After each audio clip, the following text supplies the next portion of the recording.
Yo tout le monde, Sekira, petite vidéo spéciale maintien du gecko léopard. C'est vraiment le reptile qu'on conseille le plus aux débutants dans la terrariophilie. Le gecko léopard, voilà, on le retrouve quand même très souvent. Donc voilà, malheureusement, ils sont un petit peu victimes de leur réputation et du coup, les gens les maintiennent très mal puisqu'ils ne prennent absolument pas le temps de se renseigner dessus. C'est quand même dommage, parce que c'est quand même une super espèce. On va commencer avec la taille du terrarium. Comme vous le savez ou peut-être pas, un gecko léopard a besoin au minimum d'un terrarium de 60 cm de long par 45 cm de profondeur et de largeur. Donc ça, c'est vraiment le minimum qui est recommandé pour un gecko léopard de taille normale. À savoir qu'il y a des geckos léopards qui font plus de 100 grammes et on les appelle du coup les giants.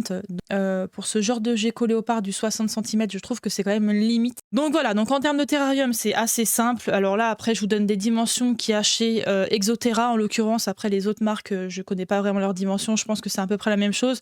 Mais voilà, encore une fois, après, vous pouvez faire aussi vos terrariums maison. Il ne faut pas hésiter aussi, c'est très bien. Si vous êtes un petit peu manuel, etc., vous pouvez vous faire plaisir, hein. Maintenant, donc on va parler de la deuxième chose la plus importante après le terrarium, c'est le choix du substrat. Donc le substrat que vous allez choisir est quand même très important parce qu'il faut quand même faire très attention à ne pas les maintenir sur n'importe quel substrat. Pour moi, le seul et unique substrat à donner au gecko léopard, mettez de l'escavator. Alors pareil, hop, il y aura encore l'image qui va s'afficher. L'escavator, c'est vraiment une valeur sûre. À savoir juste que c'est un substrat que vous récupérez sous forme de sable. De toute façon, vous avez la notice sur le sachet, mais il faudra mouiller le substrat pour qu'il prenne vraiment sa forme argileuse par la suite. Parce que ça peut prendre quand même plusieurs jours. En moyenne, ça prend à peu près 5 jours à une semaine. Voilà. Si vraiment vous prenez par exemple un autre type de substrat comme de la coco, du sable, etc., c'est vraiment pas l'idéal parce que vraiment, si votre gecko en ingère, ça peut vous provoquer de très gros soucis par la suite et malheureusement causer à la perte du reptile. Donc il faut vraiment pas prendre n'importe quoi. En termes de système chauffant pour un gecko léopard, on ne prend pas de lampe chauffante, on prend un tapis chauffant. Je vais mettre d'ailleurs une image indicative pour que vous puissiez voir quelle taille de tapis chauffant il vous faut pour le terrarium. Vous avez les thermostats numériques et manuels. Alors chacun a ses préférences. Les manuels, bien évidemment, ils ne s'éteindront pas tout seuls, donc il faudra les gérer autrement. Tandis que les numériques, il y a un système d'horloge, une fonction jour-nuit que vous allez devoir régler et ça se gérera vraiment tout seul. Après, en termes de marque, moi j'utilise du Reptilius, je crois que j'ai acheté sur Zomalia. Alors, je pense qu'en termes de qualité, c'est peut-être pas les meilleurs, mais pour commencer, personnellement, je trouve que ça fait le taf. Vraiment, ça gère bien comme il faut les températures, il n'y a pas de souci. Mais vraiment, pour débuter, il coûte pas très cher. Je crois que vous l'avez pour même pas 40 €. Il y a très souvent des promotions. Donc, n'hésitez pas si vous voulez aller voir. En sachant que moi, les miens, ça fait peut-être 2 ans pour certains que je les ai à voir sur la durée. Mais pour l'instant, je m'en plains pas. Ça fonctionne très bien. Donc, bien évidemment, si vous voulez prendre un gecko léopard, vous savez à peu près quelle est la disposition qu'il faut apporter dans le terrarium. On a toujours une zone chaude et une zone froide. Voilà, donc la zone chaude, c'est là où va être mis le tapis chauffant. Et la zone froide, c'est là, il n'y aura pas de tapis chauffant. Donc, il doit y avoir un écart de température qui ne doit pas être non plus trop prononcé entre les deux. Donc, la disposition qu'on va retrouver dans le terrarium est quand même très importante. D'ailleurs, chose que j'allais oublier de préciser, aussi importante que l'emplacement de votre terrarium. On voit d'ailleurs que dans mon cas à moi, juste derrière, comme ici on se trouve à côté d'une fenêtre, on a mis les terrariums en bois à côté et les terrariums en verre plutôt de l'autre côté, puisqu'il y a quand même des petits soucis en termes de chaleur. Donc voilà, il n'y a pas vraiment eu le choix que de faire ce changement-là.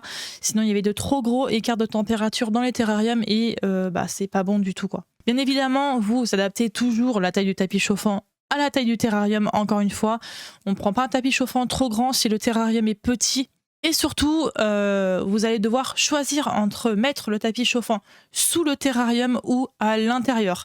À savoir que vous avez plusieurs façons de faire. Soit vous mettez à l'intérieur par-dessus le substrat et il y en a qui vont mettre à l'intérieur en dessous le substrat. Personnellement, je préfère mettre quand même par-dessus et je trouve qu'il y a vraiment une technique qui est vraiment pas mal du tout, c'est vous mettez une ardoise sur le tapis chauffant. Cette technique-là, elle est vraiment super bien parce qu'en fait, ça va vraiment bien répartir la chaleur du tapis chauffant sur l'ardoise. Donc, ça veut dire que quand votre gecko voudra venir se réchauffer, en fait, il va pouvoir vraiment s'allonger sur l'ardoise Et bien évidemment, si vous mettez pas de cachette par-dessus, on viendra au sujet des cachettes après, vous verrez en fait tout simplement votre gecko bronzer en fait. Moi j'appelle ça comme ça. En général, le gecko va plutôt bien aimer ce genre d'installation. Honnêtement, pour la plupart, ils sont très souvent dessus. Donc les cachettes, vous allez vraiment en mettre 3 au minimum. Donc il y en aura une au point froid, une au point chaud et la boîte à mu. Voilà, donc la boîte à mu qui est quand même assez importante, mine de rien. Ça les aide quand même grandement pour leur mue, d'où son nom. Et dedans, en fait, vous allez mettre voilà, de la sphaigne, etc. Il y en a qui mettent de la coco, que ce soit vraiment un petit coin humide pour vraiment les aider à faire leur mue. N'oubliez pas cette partie-là, c'est quand même assez important. Quand même, sinon après, vous allez devoir vous retrouver à devoir faire prendre beaucoup plus de bain à votre reptile pour retirer les petits bouts de mue qui restent au niveau des doigts, etc. Parce que bien évidemment, il ne faut pas leur laisser les bouts de mue, sinon vous allez vous retrouver avec des reptiles avec des bouts de doigts, etc. en moins. Voilà, c'est pour ça que c'est très important de faire attention à ce qu'il ne reste plus rien. N'oubliez pas bien sûr qu'il y a le décor à apporter.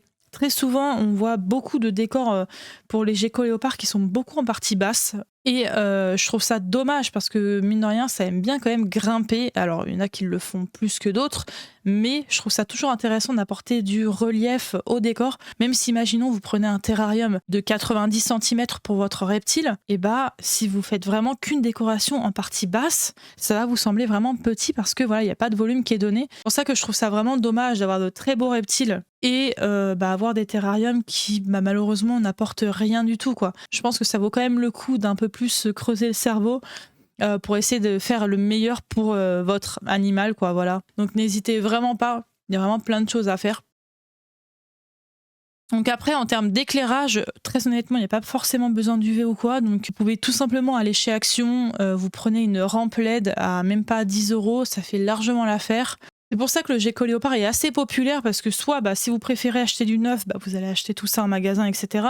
Ou sinon, vous allez trouver du matériel d'occasion sur Internet, ce qui fait que vous allez quand même considérablement réduire le coût.